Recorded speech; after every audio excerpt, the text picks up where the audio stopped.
شروع اللہ کا نام لے کر جو بڑا مہربان نہایت رحم والا ہے۔ سب طرح کی تعریف اللہ ہی کے لیے ہے جو تمام مخلوقات کا پروردگار ہے، بڑا مہربان نہایت رحم والا، انصاف کے دن کا حاکم۔ اے پروردگار، ہم تیری ہی عبادت کرتے ہیں اور تجھی سے مدد مانگتے ہیں۔ ہم کو سیدھے رستے چلا، ان لوگوں کے رستے جن پر تو اپنا فضل و کرم کرتا رہا، نہ ان کے جن پر غصے ہوتا رہا اور نہ گمراہوں کے۔ آمین۔ شروع اللہ کا نام لے کر جو بڑا مہربان نہایت رحم والا ہے۔ الف لام میم۔ یہ کتاب یعنی قرآن مجید، اس میں کچھ شک نہیں کہ اللہ کا کلام ہے، پرہیزگاروں کے لیے رہنما ہے، جو غیب پر ایمان لاتے اور آداب کے ساتھ نماز پڑھتے اور جو کچھ ہم نے ان کو عطا فرمایا ہے اس میں سے خرچ کرتے ہیں، اور جو کتاب اے پیغمبر تم پر نازل ہوئی اور جو کتابیں تم سے پہلے پیغمبروں پر نازل ہوئیں سب پر ایمان لاتے اور آخرت کا یقین رکھتے ہیں۔ یہی لوگ اپنے پروردگار کی طرف سے آئی ہوئی ہدایت پر ہیں اور یہی لوگ کامیاب ہیں۔ جو لوگ کافر ہیں انہیں تم نصیحت کرو یا نہ کرو ان کے لیے برابر ہے، وہ ایمان نہیں لانے کے۔ اللہ نے ان کے دلوں اور کانوں پر مہر لگا رکھی ہے اور ان کی آنکھوں پر پردہ پڑا ہوا ہے اور ان کے لیے بڑا عذاب تیار ہے۔ اور بعض لوگ ایسے ہیں جو کہتے ہیں کہ ہم اللہ پر اور روز آخر پر ایمان رکھتے ہیں، حالانکہ وہ ایمان نہیں رکھتے۔ یہ اپنے خیال میں اللہ کو اور مومنوں کو دھوکہ دیتے ہیں، مگر حقیقت میں اپنے سوا کسی کو دھوکہ نہیں دیتے اور اس سے بے خبر ہیں۔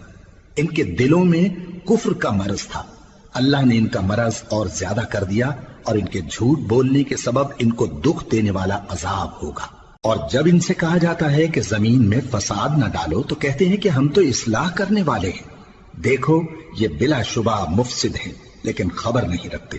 اور جب ان سے کہا جاتا ہے کہ جس طرح اور لوگ ایمان لے آئے تم بھی ایمان لے آؤ تو کہتے ہیں بھلا جس طرح بے وقوف ایمان لے آئے ہیں اسی طرح ہم بھی ایمان لے آئیں۔ سن لو کہ یہی بے وقوف ہیں لیکن نہیں جانتے۔ اور یہ لوگ جب مومنوں سے ملتے ہیں تو کہتے ہیں کہ ہم ایمان لے آئے ہیں، اور جب اپنے شیطانوں میں جاتے ہیں تو ان سے کہتے ہیں کہ ہم تمہارے ساتھ ہیں، اور مسلمانوں سے تو ہم ہنسی کیا کرتے ہیں۔ ان منافقوں سے اللہ ہنسی کرتا ہے اور انہیں مہلت دیا جاتا ہے کہ شرارت و سرکشی میں پڑے بہک رہے ہیں۔ یہ وہ لوگ ہیں جنہوں نے ہدایت چھوڑ کر گمراہی خریدی تو نہ تو ان کی تجارت ہی نے کچھ نفع دیا اور نہ یہ ہدایت یاب ہی ہوئے۔ ان کی مثال اس شخص کی سی ہے جس نے شب تاریک میں آگ جلائی، جب آگ نے اس کے ارد گرد کی چیزیں روشن کی تو اللہ نے ان لوگوں کی روشنی زائل کر دی اور ان کو اندھیروں میں چھوڑ دیا کہ کچھ نہیں دیکھتے۔ یہ بہرے ہیں، گونگے ہیں، اندھے ہیں کہ کسی طرح سیدھے رستے کی طرف لوٹ ہی نہیں سکتے۔ یا ان کی مثال میں کسی ہے کہ آسمان سے برس رہا ہو اور اس میں اندھیرے پر اندھیرا چھا رہا ہو اور بادل گرج رہا ہو اور بجلی کوند رہی ہو تو یہ کڑک سے ڈر کر موت کے خوف سے کانوں میں انگلیاں دے لے۔ اور اللہ کافروں کو ہر طرف سے گھیرے ہوئے ہے، قریب ہے کہ بجلی کی چمک ان کی آنکھوں کی بصارت کو اچک لے جائے۔ جب بجلی چمکتی اور ان پر روشنی ڈالتی ہے تو اس میں چل پڑتے ہیں، اور جب اندھیرا ہو جاتا ہے تو کھڑے کے کھڑے رہ جاتی ہیں۔ اور اگر اللہ چاہتا تو ان کے کانوں کی سنوائی اور آنکھوں کی بینائی دونوں کو زائل کر دیتا۔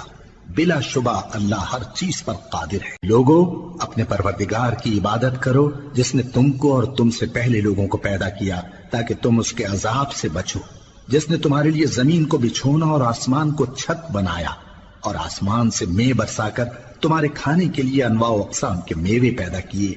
بس کسی کو اللہ کا ہمسر نہ بناؤ اور تم جانتے تو ہو۔ اور اگر تم کو اس کتاب میں جو ہم نے اپنے بندے پر نازل فرمائی ہے کچھ شک ہو تو اسی طرح کی ایک صورت تم بھی بنا لاؤ، اور اللہ کے سوا جو تمہارے مددگار ہوں ان کو بھی بلا لو اگر تم سچے ہو۔ پھر اگر ایسا نہ کر سکو اور ہرگز نہیں کر سکو گے تو اس آگ سے ڈرو جس کا ایندھن آدمی اور پتھر ہوں گے اور جو کافروں کے لیے تیار کی گئی ہے۔ اور جو لوگ ایمان لائے اور نیک عمل کرتے رہے ان کو خوشخبری سنا دو کہ ان کے لیے نعمت کے باغ ہیں جن کے نیچے نہریں بہہ رہی ہیں۔ جب انہیں ان میں سے کسی قسم کا میوہ کھانے کو دیا جائے گا تو کہیں گے یہ تو وہی ہے جو ہم کو پہلے دیا گیا تھا، اور ان کو ایک دوسرے کے ہم شکل میوے دیے جائیں گے اور وہاں ان کے لیے پاک بیویاں ہوں گی اور وہ بہشتوں میں ہمیشہ رہیں گے۔ اللہ اس بات سے آر نہیں کرتا کہ مچھر یا اس سے بڑھ کر کسی چیز مثلاً مکھی مکڑی وغیرہ کی مثال بیان فرمائے۔ اب جو مومن ہیں وہ یقین کرتے ہیں کہ وہ ان کے پروردگار کی طرف سے سچ ہے، اور جو کافر ہیں وہ کہتے ہیں کہ اس مثال سے اللہ کی مراد ہی کیا ہے۔ اس سے اللہ بہتوں کو گمراہ کرتا ہے اور بہتوں کو ہدایت بخشتا ہے، اور گمراہ بھی کرتا ہے تو نافرمانوں ہی کو، جو اللہ کے اقرار کو مضبوط کرنے کے بعد توڑ دیتے ہیں، اور جس چیز یعنی رشتہ قرابت کے جوڑے رکھنے کا اللہ نے حکم دیا ہے اس کو قطع کیے ڈالتے ہیں اور زمین میں خرابی کرتے ہیں۔ یہی لوگ نقصان اٹھانے والے ہیں۔ کافرو، تم اللہ سے کیوں کر منکر ہو سکتے ہو؟ جس حال میں کہ تم بے جان تھے تو اس نے تم کو جان بخشی، پھر وہی تم کو مارتا ہے، پھر وہی تم کو زندہ کرے گا، پھر تم اسی کی طرف لوٹائے جاؤ گے۔ وہی تو ہے جس نے سب چیزیں جو زمین میں ہیں تمہارے لیے پیدا کی، پھر آسمانوں کی طرف متوجہ ہوا تو ان کو ٹھیک ٹھیک 7 آسمان بنا دیا، اور وہ ہر چیز سے خبردار ہے۔ اور وہ وقت یاد کرنے کے قابل ہے جب تمہارے پروردگار نے فرشتوں سے فرمایا کہ میں زمین میں اپنا نائب بنانے والا ہوں۔ انہوں نے کہا، کیا تو اس میں ایسے شخص کو نائب بنانا چاہتا ہے جو خرابیاں کرے اور کچھ تو خون کرتا پھرے؟ اور ہم تیری تعریف کے ساتھ تسبیح و تقدیس کرتے رہتے ہیں۔ فرمایا، میں وہ باتیں جانتا ہوں جو تم نہیں جانتے۔ اور اس نے آدم کو سب چیزوں کے نام سکھائے، پھر ان کو فرشتوں کے سامنے کیا اور فرمایا کہ اگر سچے ہو تو مجھے ان کے نام بتاؤ۔